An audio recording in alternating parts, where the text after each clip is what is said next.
Then Jesus said to his host, "When you give a luncheon or dinner, do not invite your friends, your brothers, or your relatives, or your rich neighbors. If you do, they may invite you back, and so you will be repaid. But when you give a banquet, invite the poor, the crippled, the lame, the blind, and you will be blessed. Although they cannot repay you, you will be repaid at the resurrection of the righteous." Welcome to the Parable Podcast. Thanks for joining Family Life on-air host Randy Snavely as he digs into the story lessons taught by the world's greatest teacher, Jesus. In this episode, it's part 1 of The Best Seat in the House, taken from chapter 14 of the Gospel of Luke.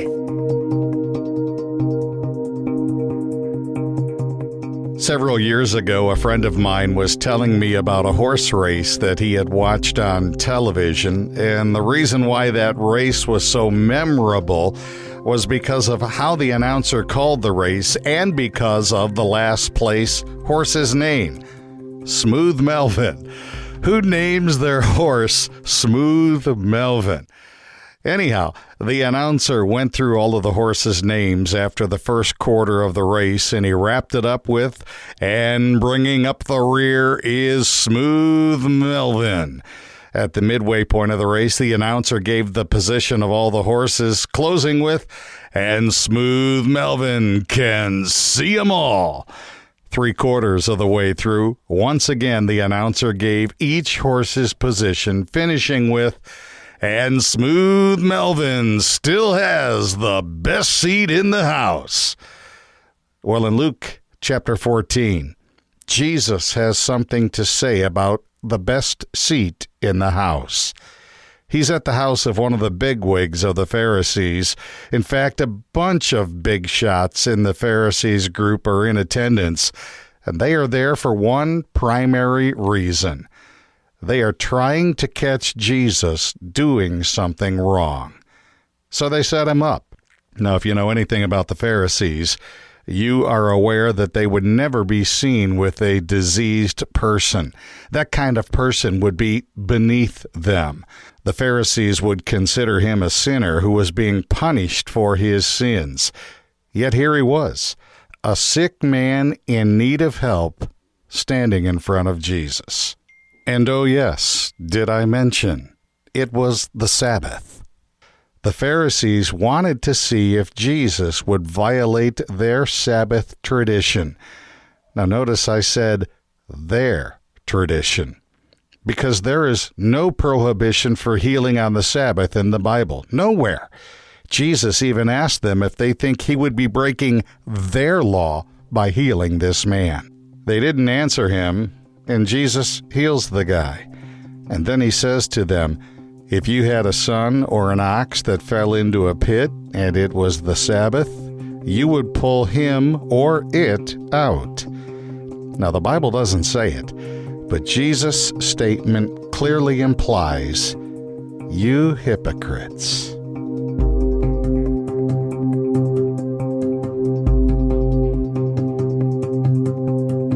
You are listening to part 1 of Family Life's Parable Podcast, The Best Seat in the House. It's taken from Luke's Gospel, chapter 14, verses 1 through 14.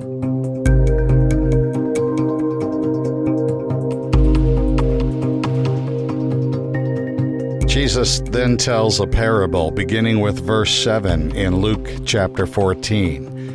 When he noticed how the guests picked the places of honor at the table, he told them this parable. When someone invites you to a wedding feast, do not take the place of honor, for a person more distinguished than you may have been invited. If so, the host who invited both of you will come and say to you, "Give this man your seat."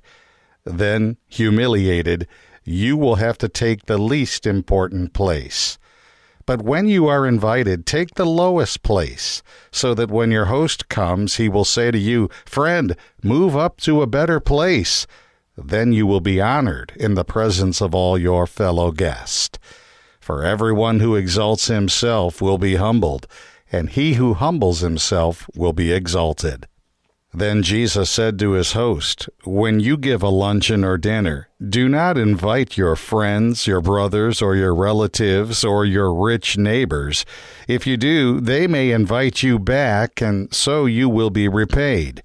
But when you give a banquet, invite the poor, the crippled, the lame, the blind, and you will be blessed. Although they cannot repay you, you will be repaid at the resurrection of the righteous." A young seminary student was about to preach his first sermon, and as he approached the pulpit, very self-confident and smug, he thought to himself, "I'm gonna nail this, and everybody's gonna be so impressed with me." But when he tried to speak, the words wouldn't come out. Humiliated and humbled, he ran off the platform and out of the building. Two elderly ladies sitting in the front row looked at one another, and the one said to the other, "You know, if he had come in like he went out, he would have gone out like he came in." Whoever exalts himself will be humbled, but he who humbles himself shall be exalted.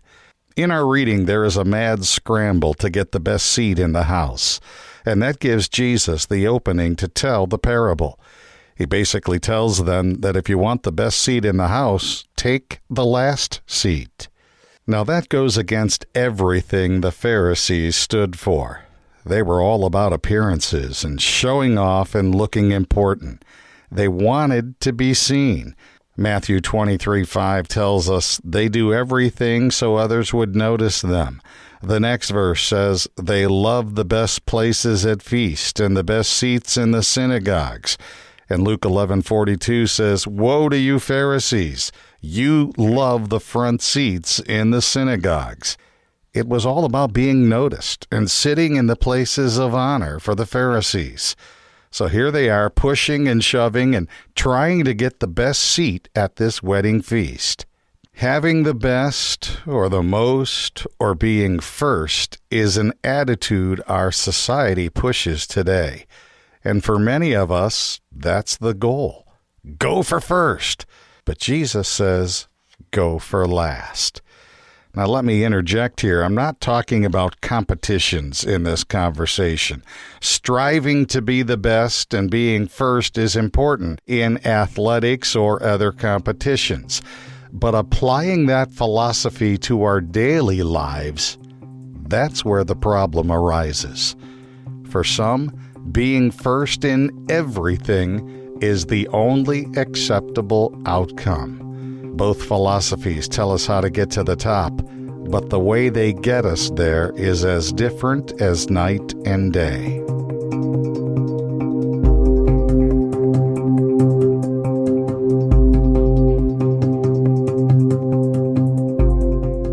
This has been the Parable Podcast with Randy Snavely.